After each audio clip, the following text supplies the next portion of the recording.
Alright, oyo no bamuyita Ngobi side ze Busoga region. Olunaku olwaleero akyabakoze.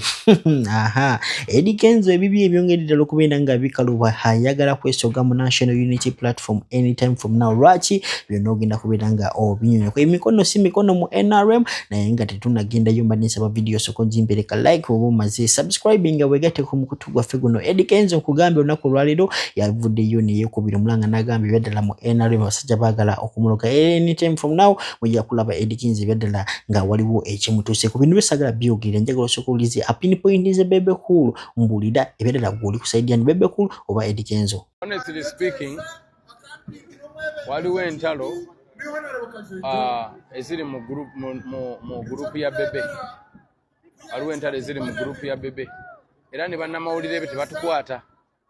Tutuuka okuyimba nga bavaawo bali ku order babagamba Kenzo temukwata nenga lwaki. Ekyokubiri group ye y'abantu baludde nabo aba media babatuula mu buti bonna bali ku payroll. Kera ku machabro betuzaamu kamera Kenzo mubiwulira. So si kyakweka kiri open naye nze sibalinaako buzibu. Nze ne tiimu yange tetubalinaako buzibu era teri gwe nali ngambye nti mubavume mubafiise temubakwata temukolaki. So and era tiimu yange yo nanjigamba we should keep like that. Let us just do our job. Ebisigadde kasita tumagira muzeeyi. They reduce the microphone, they reduce the sound. I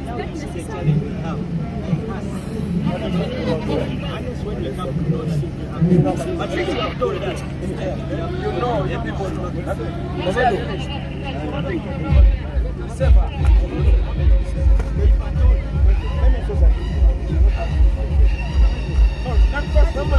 You might even end up losing. You're not told about it. I've told that guy, I've told everything. But I called such and sis the other time. He knows this thing. Has it been on the question? You might end up losing. Have you been on all the stages? Now, no, which stage? We have about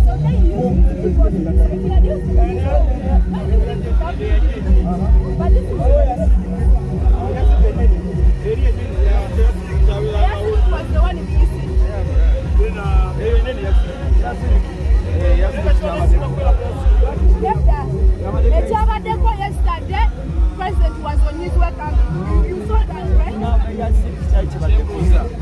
What happened to him was the microphone. Do you think it happened in Western Island? What happened also was the microphone. But it happened? Yeah, it was a microphone. And then it happened in a test. Do you agree? No, do you agree? Listen, do you agree? And when I come, it happened in the Busoga. Do you agree?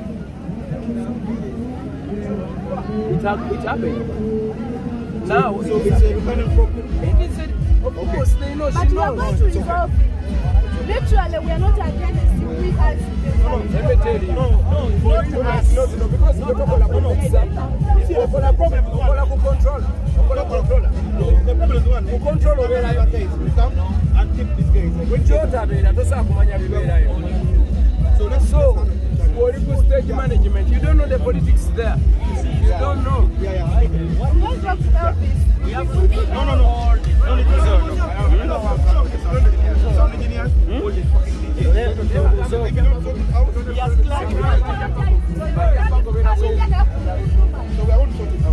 are going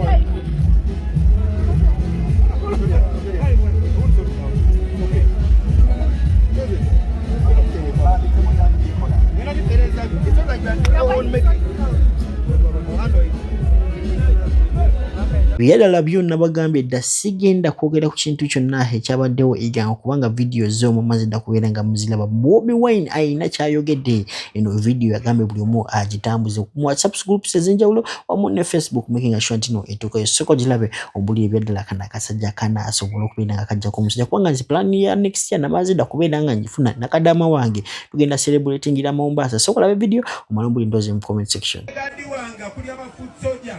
yandibadde Bobi Giant naye bonna bali mukomera nga wazina musango gwona Eddy Mutuufu ali mukomera Akilizza wali mukomera n'abalala mu Uganda empya tusooka kujjayo abo ba political prisoner abatalina musango mu Uganda empya ba political prisoner nga Dr. Besigye balina okusumululwa kubanga tebalina musango. Manyi bulungi nti abasinga wano bangi nnyo mwali balunyanja nga muli bavubi naye ennyanja bagiwamba amagye gagiwamba. Njagala obasuubiza nti mu Uganda empya ezimu ku executive order sooka za kugoba amagye ku nnyanja. Nkimanyi bulungi nti ekibasa obwavu n'ekirime ekyali wano okufaananako ne pamba mu Eastern Uganda otono ne walala okufaananako ne tobacco mu Northern Uganda okufaananako ne mmwanyi e Buganda ne Bugisu. Abeekyanga awo mumanya tebaagala muwulirize. Ayaze wano yaze kuwuliriza message ya Uganda empya. Baboyi munakyankalana mu Uganda empya. Bino bya ddala. Tuli mu kwogera ku bulamu bw'abantu. Kati mumpulirize. Mu Uganda empya esente za Uganda zigenda kuyamba Bannayuganda. Bannayuganda baavu naye Uganda ngagga. Sente ze bakusolozaamu musolo bazibako kumpi hafu. Buli mwaka batubako trillioni 10. Si milioni oba bilioni naye trillioni. Ezo sente ze batubako mu myaka 5 ziba trillioni 50 zisobola okukola enguudo z'omu Uganda zonna. Alright, bino nga tubitadde ku mabbali omukulu amanyikiddwa nga Magezi William Ngono y'omu ku presidential aspirants abasobola okubeera nga beesimbawo waneeno mu Uganda akalulu ka 2026 naye teyasobola okubeera nga ayitamu olw'ensonga za politics mukimanyi bulungi bye basobola okubeera nga bazanya. Omukulu olunaku olwaleero avuddeyo neegatta ku His Excellency Robert Kyagulanyi. Bino saagala byogera njagala mumuwulirize mungambi ddala kyakoze yakoze kyamaanyi oba nedda just ono mbega mu National Unity Platform ali mu kunoonya sympathy. Omukulu Hajati Nakalembe walinnya okulombereddwa goyina ngoleyo n'ebizibu tokkiriza kubeera n'ebizibu naddala obeera subscriber wa Wonderboy bano basajja ba inboxing oba Hajati mu inboxing ajja kubeera nga akuyamba. Nabeera esimbyawo 529 so mukubirako bwana mu inboxing kwa WhatsApp nabeera nga akuyamba. Salamu alaikum. Hajati Nakalembe omusomi w'edduwa. Bw'oba wenyiye embeera embi yankusomere ku dduwa.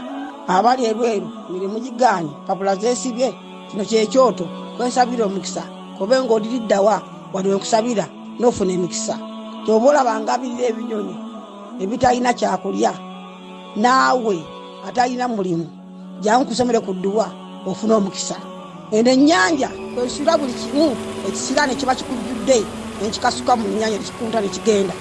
Nze Hajati Nakalembe gambawo ennamba yange yeeno 07375 temuddeeyo nemwebakira ebizibu mukobe ku nnamba yange eno.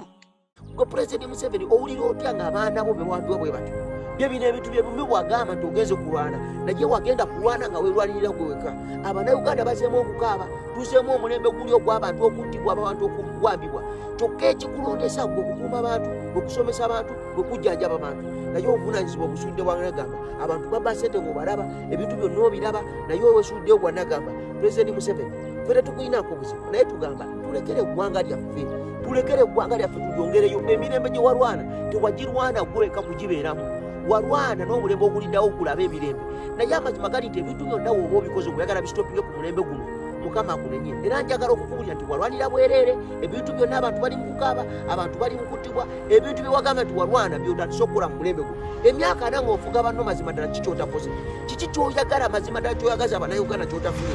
Katonda akuwadde obulamu, Katonda akuwadde emyaka, Katonda akuwadde abazzukulu, Katonda akuwadde omukadde naye mazima musajja gwo tosiima. Abannayuganda bakwesize ne bakuwa buli kimu naye emyaka 4 ng'oyagala ofuge banno obafiireko bufiizi. President Museveni saagala kugenda mu bitabo bya history ng'omuntu omuvubuka eyaliwo n'asirika ebintu ebigenda mu maaso. Njagala eddoboozi lyange ndigatteko nze sizze wano kukuvuma naye nzize wano okwogera bintu bikyamu bigenda mu maaso mu gavumenti yo bigenda mu maaso ng'obiraba nga bigenda mu maaso ng'osirise nga gwe pulezidenti w'eggwanga yegwe first citizen yegwe ogamba nti abantu bakulonda naye nga ffe tukkiriza tetwakulonda ne weeteekako previously the power belong to the battle of the God naye olowooza ogenda kutambulira ku mumwa gwa muntu nkubuulira ne Gaddafi yalina amaanyi abantu abamaanyi baliko naye amazima gali nti baatuka ekiseera ne baggwawo. Naawe Pulezidenti Museveni akaseera kagenda tuuka nga tokyali. Naye nkulayirira emirembe gino wandibadde ogirekawo ne gitagoba mu mulembe gwo. Ng'ovudde ku ntebe y'eggwanga ne tulonda bizinesi Kyagulanyi Robert Ssentamu n'atukulembera mu ggwanga lyaffe nga tuli basanyufu ne tweyongerayo n'eggwanga. Gino emirembe ne gyeyongerayo. Naye unless otherwise bwe luba nga lutalo ffe twewaddeyo okufa otukubye otusse otukoze buli kimu ekya buli sooti naye tusirise. Naye ffe tugamba enough is enough. Pulezidenti Museveni kwata ebintu byo ogende owumule otukulembeddeko ekimala. Twagala mukulembeze mulala. Tuli baana bato, tuli mulembe muto, mumwalwana ebyamwe ne mulwana, ffe tetwalabako ku ntalo. Gwe kennyini wagamba nti walwana entalo ziveewo abantu beebake. Naye abantu tebakyebaka lwansooka abantu bawambibwa, abantu bali ku munkeeke. Gwe walwana mirembe kubeera mu famire yokka, gwe walwana mirembe kubeera mu bantu